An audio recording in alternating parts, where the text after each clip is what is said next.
Well, boy, I really missed being here. It's so great to be back. Thank you. Thank you, Laura. So here we are in Vayigash, and we get the climactic reveal in the story of Joseph and his brothers. His brothers have come back down to Egypt to look for some food, and they do not know Joseph except as a powerful ruler. And Joseph frames his youngest brother Benjamin and demands that he stay in Egypt as punishment. We don't know exactly what happens, but the next thing we know, Judah steps forward and begs Joseph to take him in Benjamin's place, claiming that it is a matter of life and death for his father. His white head will go down to Sheol in grief.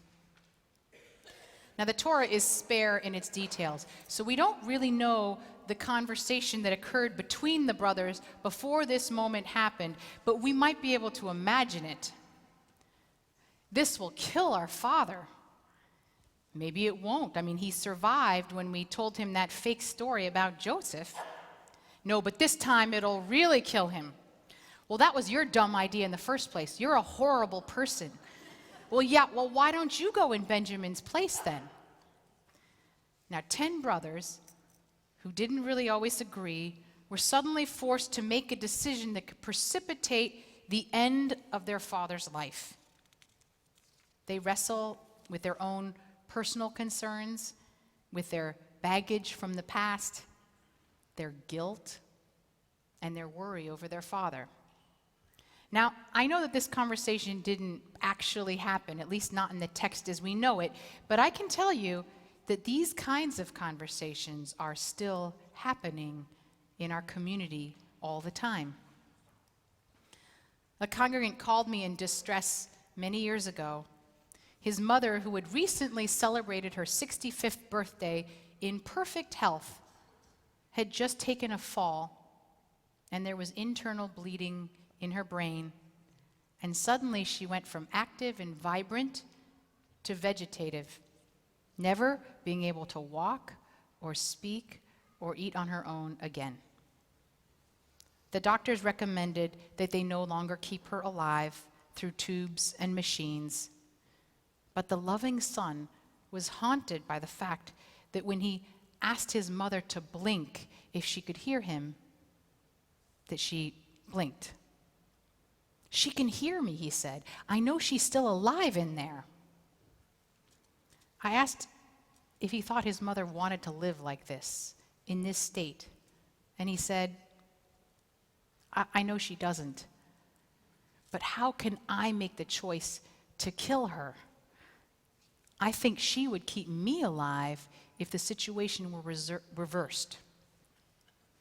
So he was tortured. And it didn't help that his sister believed that they should keep their mother alive. An agonizing 2 weeks later, the family accepted that her condition would never improve, and that while the machines were keeping their mother alive, that this was not living. After much discussion, they took her off life support.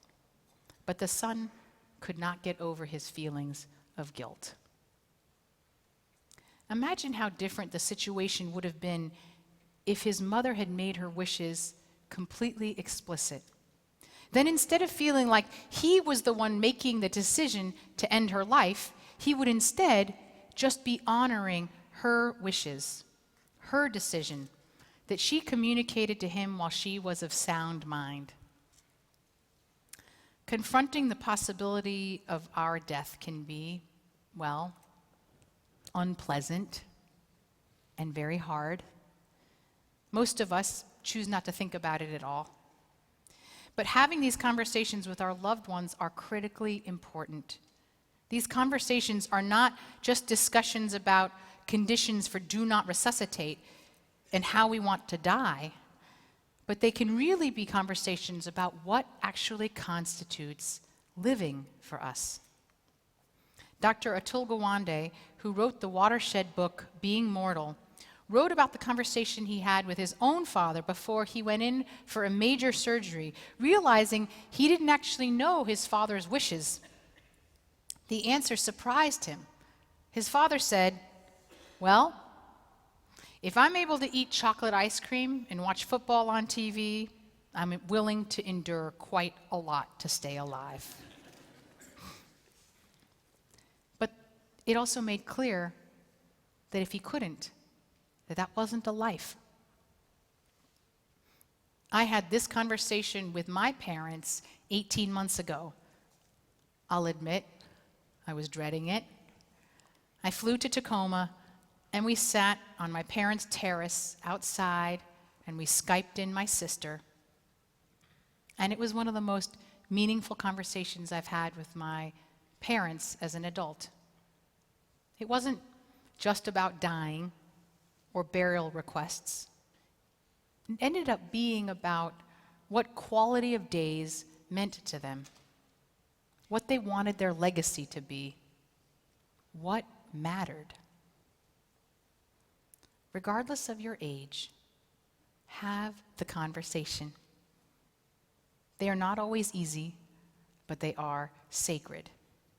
And we believe it's the role of a synagogue to help you have them. Central's What Matters initiative, led by Rabbi Marion Lev Cohen and chaired by our past president, Howard Sharfstein, has been helping people have these sacred conversations about end of life with their loved ones.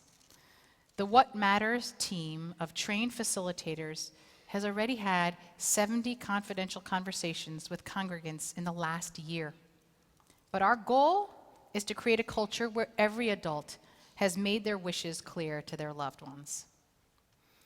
In our Torah portion next week, Jacob is about to die, and he gathers his family around him at his bedside, and he has a what matters conversation with his family. He blesses each of his children, he lets them know his desired legacy, and then he gives them explicit instructions about what he wants at the end. He asks to be embalmed and buried in a particular cave in the field of Machpelah with his ancestors in Canaan. There was such clarity that his 12 sons, not always aligned, were able to come together at his death. The text says that Joseph closed his father's eyes, a symbol of our tradition's charge that children help usher our parents to life eternal in peace.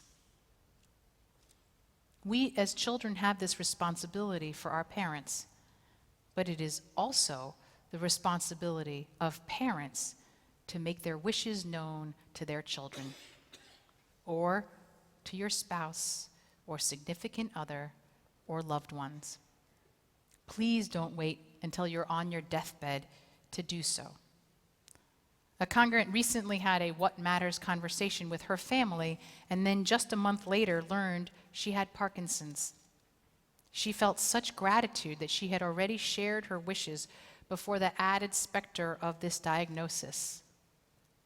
A What Matters conversation will undoubtedly save your loved ones from the tension and stress and guilt of having to wonder about the difficult decisions in the most stressful moments. You give them the gift of helping them honor your wishes. And the conversation, well, it allows for an intimacy and a sharing that can bring about unexpected results. Our emeritus Rabbi Rubenstein will be sharing his rabbinic perspective on facing our mortality on January 31st. I know there will be great wisdom, and I strongly encourage you all to attend.